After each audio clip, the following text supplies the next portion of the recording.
भूटान सम्राट की दिल्ली यात्रा क्यों है इतनी महत्वपूर्ण? चीन भारत के पड़ोसी से क्यों बढ़ा रहा है नजदीकियां?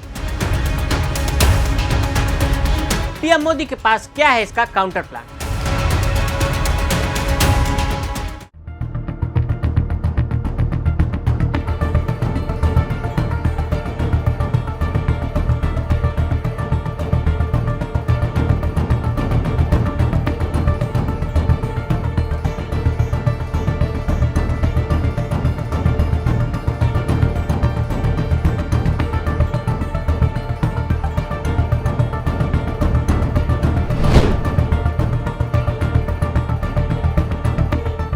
नमस्कार, मैं हूं अभिनय आकाश और आप देखना शुरू कर चुके हैं प्रभा साक्षी का special show most reliable information यानी एमआरआई। भूटान के राजा जिग्मे खेसर नामग्याल वांगचुक 3 नवंबर को भारत की अपनी 8 दिवसीय आधिकारिक यात्रा शुरू कर दी। विदेश मंत्रालय द्वारा जारी एक बयान के अनुसार यात्रा के दौरान प्रधानमंत्री नरेंद्र मोदी, विदेश मंत्री जयशंकर और भारत सरकार के वरिष्ठ अधिकारियों से मुलाकात होगी। उनकी भारत और भूटान के बीच मित्रता और सहयोग के अनूठे संबंध रहे हैं, जिनकी विशेषता समझ और आपसी विश्वास है। बयान में कहा गया है कि यात्रा दोनों पक्षों को द्विपक्षीय सहयोग के संपूर्ण आयाम की समीक्षा करने और विभिन्न क्षेत्रों में अनुकरणीय द्विपक्षीय साझेदारी को आगे बढ़ाने का अवसर प्रदान करेगी।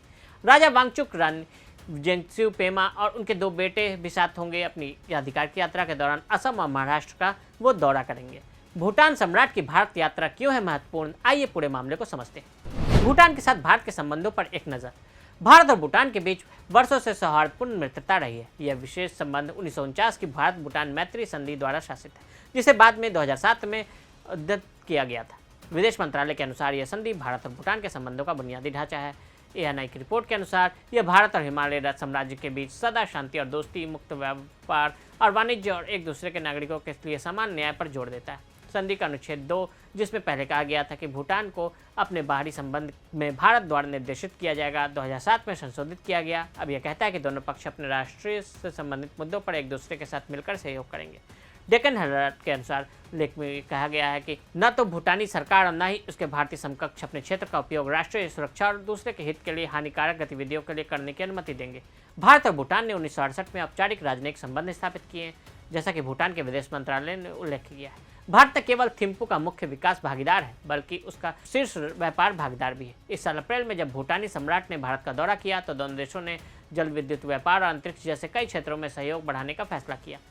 भूटान राजा की यात्रा के दौरान टिकाऊ व्यापार की सुविधाजनक बनाने के उपाय, साथ ही स्टार्टअप, STEM, शिक्षा और अंतरिक्ष पर सहयोग की खोज एजेंडे में होगी। चीन के साथ भूटान की सीमा वार्ता। भूटान और चीन के बीच बीजिंग में 25वें दौर की सीमा वार्ता आयोजित होने के कुछ सप्ताह बाद सम्राट की भारत यात्रा हो रही है। एक संयुक्त बयान के अनुसार भूटान के विदेश मंत्री टांडी दोरजी के नेतृत्व में एक प्रतिनिधिमंडल ने 24 अक्टूबर को चीन के विदेश उप मंत्री सुन वेइनदोक से मुलाकात की, जहां दोनों पक्षों ने भूटान के परिसीमन और सीमांकन पर संयुक्त तकनीकी टीम की जिम्मेदारियों और कार्य पर एक सहयोग समझौते पर हस्ताक्षर किए। 23 अक्टूबर को बीजिंग में अपने चीनी समकक्ष वांग यी के साथ एक बैठक में दोरजी ने कहा कि थिम्पू सीमा वार्ता को समाप्त करने और चीन के साथ राजनयिक संबंध स्थापित करने की प्रक्रिया को तेज करने के लिए तैयार है। भूटान का फिलहाल चीन के साथ राजनयिक संबंध नहीं है। हिमालय राष्ट्र ने सीमा विवाद को सुलझाने के लिए चीन के साथ अब तक 13 विशेषज्ञ समूह बैठकें भी आयोजित की हैं, जिसमें से 3 अकेले इसी वर्ष आयोजित की गई है। अगस्त में पिछली बैठक में देशों ने सीमा मुद्दे को हल करने के लिए अक्टूबर 2021 में सहमत हुए 3 चरणीय रोडमैप को लागू करने के लिए कदम बढ़ाने का फैसला किया। उन्होंने एक संयुक्त तकनीक टीम का गठन किया, जिसकी पहली बैठक उसी समय हुई। भूटान और चीन ने 1984 में सीमा वार्ता शुरू की, तब से मुख्य रूप से चीन विवादित क्षेत्रों पर ध्यान केंद्रित कर रखा है। भारत भूटान ही ऐसे 2 देश हैं जिनके साथ बीजिंग को अपने सीमा विवाद अभी तक नहीं सुलझाने। भूटान सम्राट की भारत यात्रा क्यों है इतनी महत्वपूर्ण? चीन के साथ भूटान की सीमा वार्ता नई दिल्ली के लिए रणनीतिक और सुरक्षा हित रखती है। डोकलाम पठार, जिसे भारत भूटान का निर्वाध क्षेत्र मानता है, सिलीगुड़ी कॉरिडोर के निकट होने के कारण रणनीतिक महत्व रखता है। चिकन नेक के रूप में जाने जाने वाला सिलीगुड़ी कॉरिडोर 22 किलोमीटर लंबा है, जो भारतीय मुख्य भूमि को पूर्वोत्तर से जोड़ता है।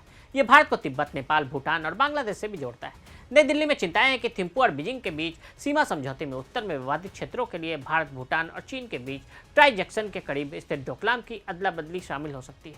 यह ट्राई-जंक्शन बिंदु बटांगला नामक स्थान पर स्थित है। चीन इस बिंदु को बटांगला से लगभग 7 किलोमीटर दक्षिण में माउंट गिपमोची नामक चोटी पर स्थानांतरित करना चाहता है। हालांकि नई दिल्ली इस कदम का विरोध कर रही है, क्योंकि इसका मतलब होगा कि पूरा डोकलाम पठार बीजिंग के नियंत्रण में होगा।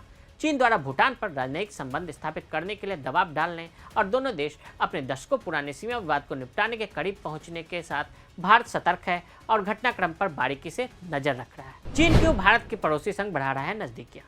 साउथ चाइना मॉर्निंग पोस्ट से बात करते हुए स्वीडन में institute for security and development policy में Stockholm centre for South Asian and Indo Pacific affairs के प्रमुख जगन्नाथ पांडा ने कहा कि चीन और भूटान के बीच संबंधों में गर्माहट एक गंभीर स्थिति है। इसके अलावा यदि भूटान चीन के साथ राजनयिक संबंध स्थापित करना चाहता है तो इसे संयुक्त राष्ट्र सुरक्षा परिषद के किसी भी स्थायी सदस्य के साथ औपचारिक राजनयिक संबंध न रखने की अपनी नीति को बदलना होगा। कोलंबिया विश्वविद्यालय के आधुनिक तिब्बत अध्ययन कार्यक्रम के संस्थापक और पूर्व निदेशक रॉबर्ट बर्नट ने अक्टूबर में SCMP को बताया कि अब तक मुझे लगता है कि हमने कोई गंभीर संकेत नहीं देखा है कि भारत इस मुद्दे पर भूटान के कदमों से नाखुश है, लेकिन मुझे लगता है कि यह स्पष्ट है कि भारत और अन्य हिमालयी राज्यों के बीच संबंधों में किसी भी उतार चढ़ाव या अनिश्चितता से चीनी पक्ष को लाभ होगा। जब चीन ने भूटान पर असाधारण रूप से भारी दबाव की रणनीति का सहारा लेने का फैसला किया तो उसे पता रहा होगा कि इससे क्षेत्र में मौजूदा गठबंधन अस्थिर हो सकते हैं और शायद यही उसका उद्देश्य भी है।